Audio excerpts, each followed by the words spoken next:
Assalamualaikum warahmatullahi wabarakatuh. Kami dari kelompok 5 akan memaparkan materi tentang desain penelitian. Desain penelitian ini adalah untuk rancangan penelitian yang disusun sedemikian rupa supaya dapat menuntun peneliti dalam upaya memperoleh jawaban atas pertanyaan-pertanyaan penelitiannya. Desain peneliti ini tidak sama dengan upaya menentukan hasil penelitian, tetapi lebih mengarah pada upaya mengerucutkan kemungkinan hasilnya. Pertanyaan-pertanyaan penelitian ini mencakup banyak hal, mulai dari pemaparan mengenai apa masalah yang akan diteliti, mengapa masalah tersebut harus diteliti, hingga bagaimana masalah tersebut dapat diteliti supaya mendapatkan hasil yang berguna bagi masyarakat. Pertanyaan-pertanyaan yang membantu penyusunan desain penelitian. Hal-hal yang berkaitan dengan bab rumusan masalah seperti pertanyaan apa permasalahan utama sehingga perlu dilakukan penelitian, apa tujuan dilaksanakannya penelitian, bab tinjauan teoritis berkaitan dengan bab tinjauan teoritis seperti pertanyaan teori-teori apa yang dapat mendukung penelitian tersebut, dari mana teori-teori pendukung tersebut didapatkan.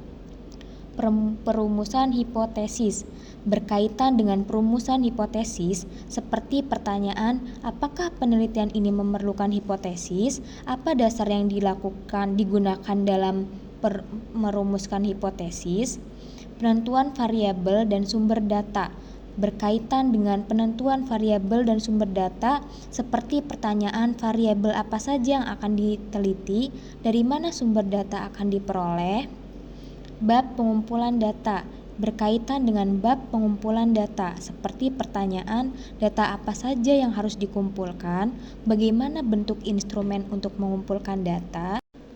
Berkaitan dengan analisis dan interpretasi data seperti pertanyaan bagaimana format untuk tabulasi data, siapa yang akan melakukan tabulasi data. Berkaitan dengan kesimpulan dan saran seperti pertanyaan bagaimana cara penyampaian kesimpulan, untuk siapa saja saran akan diberikan. Berkaitan dengan desain penelitian seperti pertanyaan bagaimana desain perumusan masalahnya, bagaimana desain landasan teoritisnya.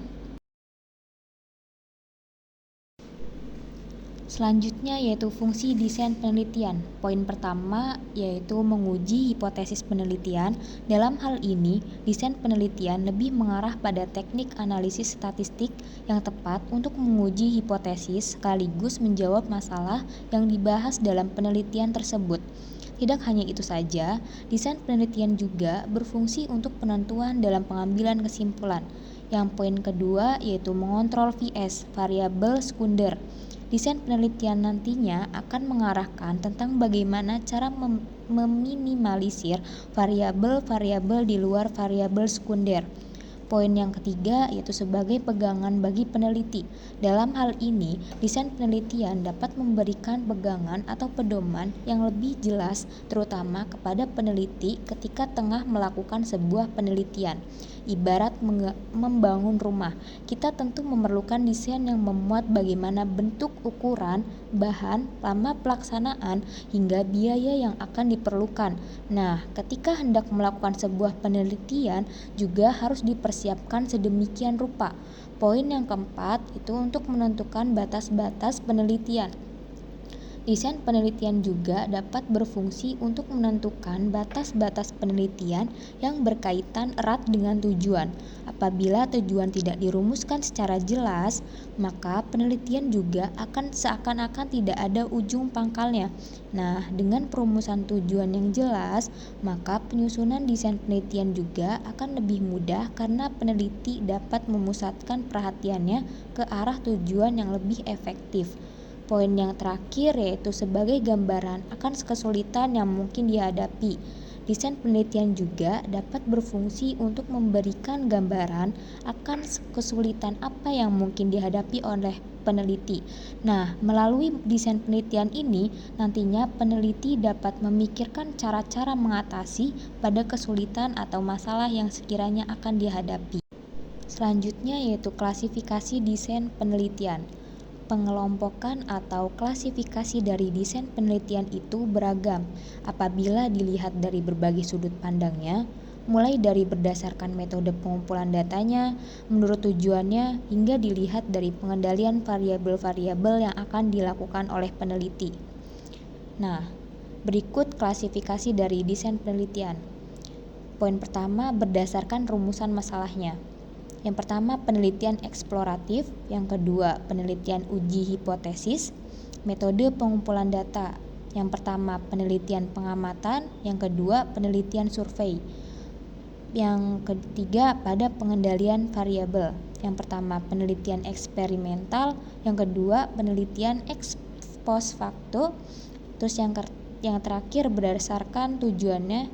Yang pertama, penelitian deskriptif. Yang kedua, penelitian komparatif. Yang ketiga, penelitian asosiatif. Dimensi waktunya. Yang pertama, penelitian time series. Yang kedua, penelitian cross section. Pada lingkungan studi, yang pertama studi lapangan, yang kedua eksperimen lapangan, dan yang ketiga eksperimen laboratorium.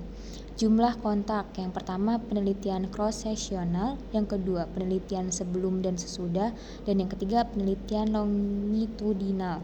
Waktu rujukannya, yang pertama penelitian retrospektif, yang kedua penelitian prospektif, dan yang ketiga penelitian campuran. Karakteristik penyelidikan, yang pertama penelitian eksperimental, yang kedua penelitian non-eksperimental, dan yang ketiga penelitian semi-eksperimental. Nah, selanjutnya bentuk desain penelitian. Bentuk dari desain penelitian ini hampir berkaitan dengan klasifikasi desain penelitian. Nah, berikut ini ada beberapa penjelasan mengenai bentuk-bentuk dari desain penelitian yang didasarkan pada klasifikasinya. Yang pertama ada desain penelitian survei. Penelitian survei ini dilakukan untuk memperoleh tujuan mengumpulkan informasi mengenai populasi orang dalam jumlah besar, dengan cara melakukan wawancara kepada sejumlah kecil dari populasi tersebut. Penelitian survei ini dapat digunakan dalam sebuah penelitian yang bersifat eksploratif, deskriptif, maupun eksperimental untuk memperoleh keterangan atau jawaban mengenai permasalahan yang hendak dibahas dalam penelitian ini.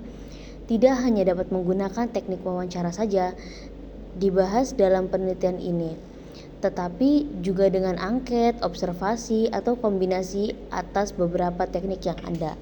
Yang kedua, desain penelitian cross-sectional. Desain penelitian ini sering juga dikenal dengan study one shot atau studi kasus yang rata-rata digunakan dalam penelitian di bidang sosial. Nah, desain penelitian ini bertujuan untuk menentukan sesuatu kejadian atau adanya fenomena, situasi, masalah, perilaku, atau isu sosial yang terjadi pada suatu populasi. Desain penelitian ini sangat sederhana, sebab peneliti hanya menetapkan apa yang hendak ditemukan dalam permasalahannya, identifikasi populasi, memilih sampel, dan melakukan kontak dengan para responden guna memperoleh informasi yang diperlukan dalam waktu tertentu. Sayangnya, desain penelitian ini mempunyai kekurangan berupa tidak memiliki kemampuan dalam menjelaskan kemungkinan adanya perubahan kondisi atau hubungan dari populasi yang tengah diselidiki dalam periode waktu yang berbeda. Berhubung desain penelitian ini tidak dapat mengukur atau menjelaskan adanya perubahan di populasinya, maka apabila hendak melakukan hal tersebut, maka diperlukan paling tidak 2 titik dalam waktu untuk populasi yang sama. Nah, yang ketiga ada desain penelitian sebelum dan sesudah. Dalam desain penelitian ini dapat digambarkan sebagai pengumpulan data atas adanya suatu dari penelitian terhadap populasi yang sama guna memperoleh jawaban atas adanya perubahan fenomena yang terjadi di antara 2 titik waktu itu. Perubahan ini diukur dengan membandingkan adanya perbedaan atas fenomena atau variabel yang terjadi sebelum dan sesudah perlakuan intervensi. Desain penelitian ini juga memiliki kelebihan dan kekurangannya.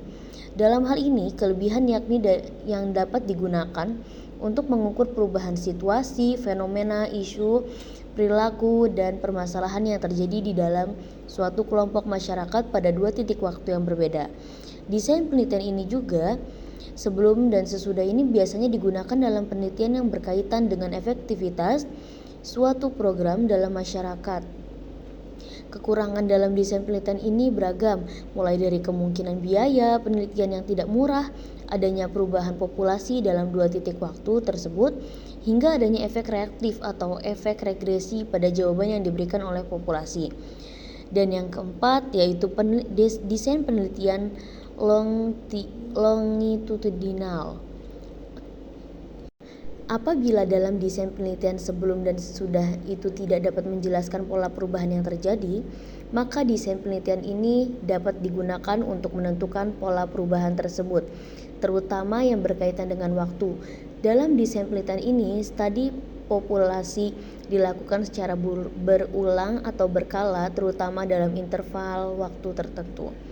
Nah, kekurangan desain penelitian ini adalah terjadinya efek pengkondisian, yang mana menggambarkan situasi akan ketika responden yang sama akan disurvei berulang kali, sehingga responden sudah mengetahui jawaban dan harapan jawaban dari peneliti, yang pada akhirnya menyebabkan responden akan merespon pertanyaan tanpa berpikir dan berpotensi akan memberikan jawaban yang selalu sama.